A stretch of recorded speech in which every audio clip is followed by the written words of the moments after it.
According to the original and only story in the Bible relating to Ishmael's ancestry, Hagar was the mother of Ishmael and the servant of Sarah. Her name, as the mother of the most illustrious forefather of the Arabs, Ishmael, is conspicuously and surprisingly absent from the Quran. What are the facts? You are of course correct in saying that the name of Hagar is never mentioned in the Quran. But this should not be a surprise to anyone who has studied it or listened to our series. After all, the following extremely important names are also absent from the all-knowing Quran: Mecca, Medina, Jerusalem, Sarah, the wife of Abraham, and Eve, the mother of humanity. As we have amply and repeatedly shown, the Quran is a tossed salad of plagiarized, plundered, pirated, and perverted precepts, thoughts, concepts, and ideas from the Bible, New Testament, pagan Arabian religion, and Zoroastrian Persian religion, their fetishes, their traditions, and their scriptures. Muhammad in his Quran conveniently and mendaciously Islamized all of them, pretending they are novel and newly created concepts and revelations. We all know, based entirely on the evidence at hand, that these are pure fabrications and lies. In the whole biography of Muhammad, Sirat Rasulullah by Ibn Ishaq, the name of Hagar, the mother of Ishmael, is not mentioned at all also. In fact, the name Hagar, Hajar, appears only once in the interpretation section of the Quran by Abdullah Yusuf Ali to explain Al-Baqarah 2.158, note 160.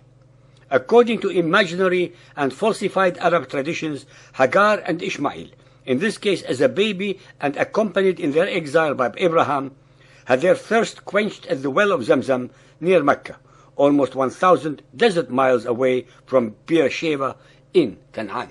According to the Torah, which is after all the original and only source of the story, Hagar and Ishmael found water near Beersheba and not in the desolation of Arabia near Mecca. The alleged Arab traditions, which are of course totally unfounded, unsubstantiated, and contrary to the historical and archaeological records, Canaan and Mount Sinai too are in Arabia. Let us now recite the original and only source in the Bible. Chapter 16, Genesis 1. Now Sarai, Abram's wife, bore him no children, and she had a maidservant, an Egyptian, whose name was Hagar. And Sarai said to Abram, Behold now, the Lord has prevented me from bearing. I beg you, go in to my maid. It may be that I may obtain children by her. And Abram listened to the voice of Sarai. And Sarai, Abram's wife, took Hagar, her maid, the Egyptian, after Abram had lived 10 years in the land of Canaan, and gave her to her husband Abram to be his wife. And he went in to Hagar, and she conceived. And when she saw that she had conceived, her mistress was despised in her eyes. Abram said to her, Sarai, Behold, your maid is in your hand. Do to her as it pleases you. And when Sarai dealt harshly with her, she, Hagar, fled from her face. And the angel of the Lord found her by a fountain of water in the wilderness, by the fountain in the way to Shur. And he said, Hagar, Sarai's maid, where did you come from? And where will you go? And she said, I flee from the face of my mistress Sarai. And the angel of the Lord said to her, Return to your mistress and submit yourself under her hands.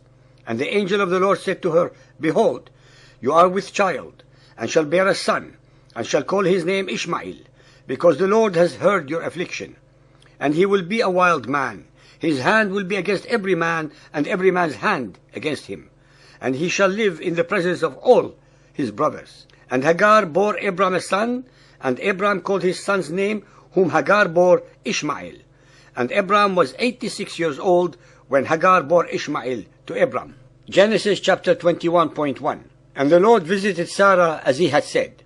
And the Lord did to Sarah as he had spoken. For Sarah conceived and bore Abraham a son in his old age, at the set time of which God had spoken to him.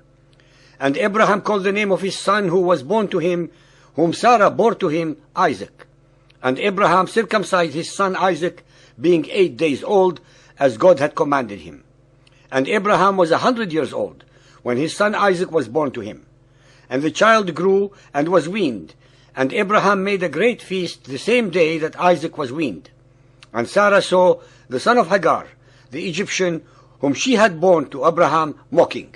And she said to Abraham, Cast out the slave and her son, for the son of this slave shall not be heir with my son, with Isaac.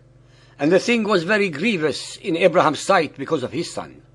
And God said to Abraham, Let it not be grievous in your sight because of the lad and because of your slave.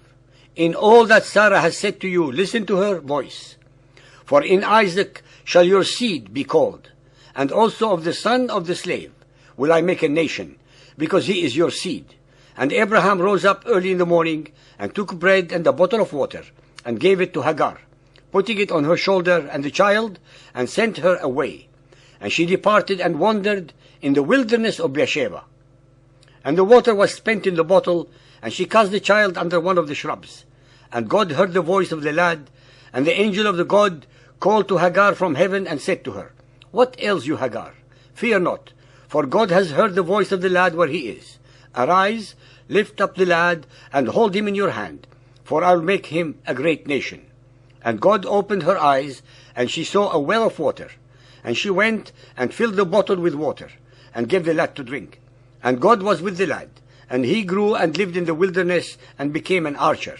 And he lived in the wilderness of Paran, and his mother took for him a wife from the land of Egypt. Our listeners, believers and unbelievers, should take note of the following important items when comparing the Quranic version of the same events with the biblical originals above. 1. Ishmael was born in Canaan near Beersheba to a Hebrew father and an Egyptian mother. 2. God repeatedly asserts that only Isaac is deemed the divinely elect son and not Ishmael. 3.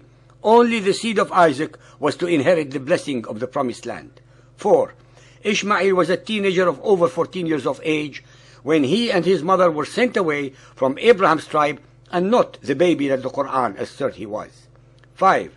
Ishmael and his mother Hagar resided thereafter in the wilderness of Paran, in southern Canaan, and never in the Arabian Peninsula near the Kaaba or Mecca. 6. Neither the Kaaba nor Mecca nor Allah are ever mentioned in the Bible.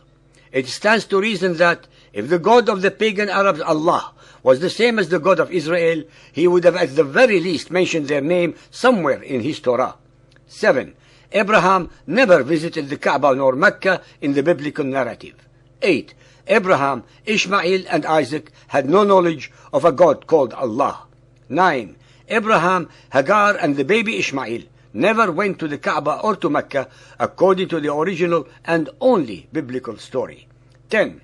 Since the Torah was asserted by the Quran itself as revealed directly to Moses Kalimullah by Allah and is considered divine, it beggars logic and intellect to believe that Allah, if he were the God of Israel, would have revealed two contradictory versions of the same events. 11. If Ishmael were elect of Allah instead of Isaac, why were all the prophets of the Bible from the seed of Isaac and none from Ishmael's seed? In conclusion, it is self-evident as usual that the Quranic stories are unfounded, untrue, inauthentic, and total lies, and no follower of Muhammad in the world can, based on all the knowledge that it is available to everyone, disprove our accusations or statements.